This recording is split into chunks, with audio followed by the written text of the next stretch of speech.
Yeah. You don't have that fear? I do, of course, yeah. Yeah, and heightened now that you brought it up. Seriously. No, there's a lot to think about after. This is not just entertainment right now. There's some cathartic things happening here. This is deep. I haven't done an interview like this maybe ever. Charlie Sheen can memorize literally 160 pages of script in a night. No difficulty, incredible.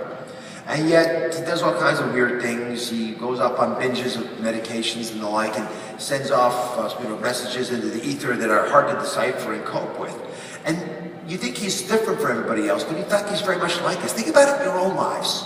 The smarter we are, the more we lie to ourselves. And a lot of times, unfortunately, it's those mistakes that get propagated. It's why people you love so dearly can't get out of their own way sometimes. So let's talk a little bit about how we actually do help them get out of their own ways. Because this is what they look like. And I know I'm not alone in thinking this is what I look like on the weekends. You guys, I'm sure, are like this as well. And I think about a lot of the viewers out there and folks that we care about. This is not what they got a little brew, they got the remote. What else would you ever want in life? And so when you're trying to struggle with this, you don't want to stop this completely because it's sort of fun.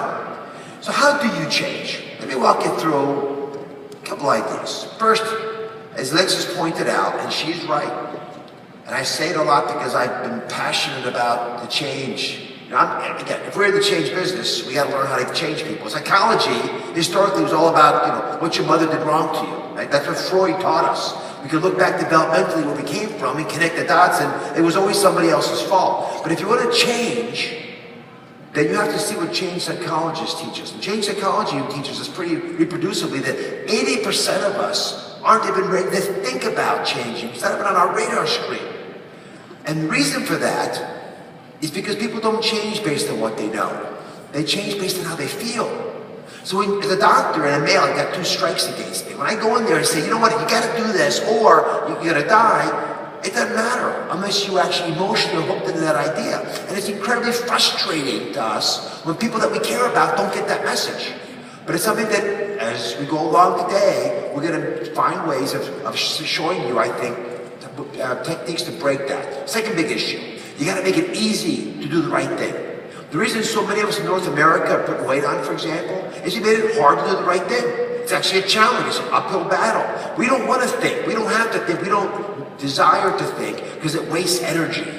And so if you can save your brain from having to think about new ideas, but instead pick ones that you love so much you were going to do them anyway, then all of a sudden everything gets easier. I had a great teacher when I was doing my surgical training. This guy had been in Utah and he worked with the local tribes and all, incredible man. And he had, Utah, it snows a lot like it does up here. Right? And how many of you have trouble getting the snow off the driveway? Does it ever happen in your lives? Yeah, everybody. So this guy, every winter morning, he'd go out. He had 2 big strapping boys. He'd say, go outside and shovel the driveway. And guess what? They weren't happy about doing it. Go figure. So one day he thought, this is not working. I mean, I'm fighting with my boys every single day about getting that darn driveway shoveled. So he decided to put up a basketball net on the driveway. Snow never hit the pavement. Those boys would sweep that stuff up so fast. And it's an example because if we can be thoughtful about the process, creating systems where we make it easy to do the right thing, all of a sudden the right thing happens. Now you might not think that applies to you, but I'll give you an example. The foods you eat. A lot of us pick foods because they're good for us. Even if we don't like them, we eat them because they're good for us. It doesn't work. Never ever pick a food because it's good for you. You should find foods that you love that happen to be good for you. And that actually will get you to lose weight. There's a famous story of a musician. This guy was so eccentric. He come play at a wonderful venue like this. And he had a 37-page rider. A 37-page document. And on one of those pages it said, there cannot be any orange M&Ms in the dressing room. What kind of crazy idea is that? And sure enough, every time he'd go to a venue, there's M&Ms that were the wrong color, he'd be upset about it. And years later, when people thought he was a prima donna, they said, why were you such a stickler about this? And he said, I never cared about the M&Ms. I had a really intense show to do. I had all kinds of crazy light cues, and I had fireworks in my show. That 37-page rider was full of all the details. If they didn't read the rider, then they would put the wrong M&Ms in there because they hadn't paid attention. And I knew it was a clue to me that there's a problem, that they actually hadn't done the things they needed to do. We have to be smart like that, creating ways for us to figure out what's really happening in our lives around us. If we do that, all of a sudden, you begin to get ahead of the game. All right, next big thing is you need to celebrate. And literally, I mean that. And I came here in part because I like to meet people where they are. If we celebrate together, it gets easier, again, to make it fun, so we do it more and more joyous. And finally, connection. The reason that you're building for Edmonton Park in many ways is because it lets you connect.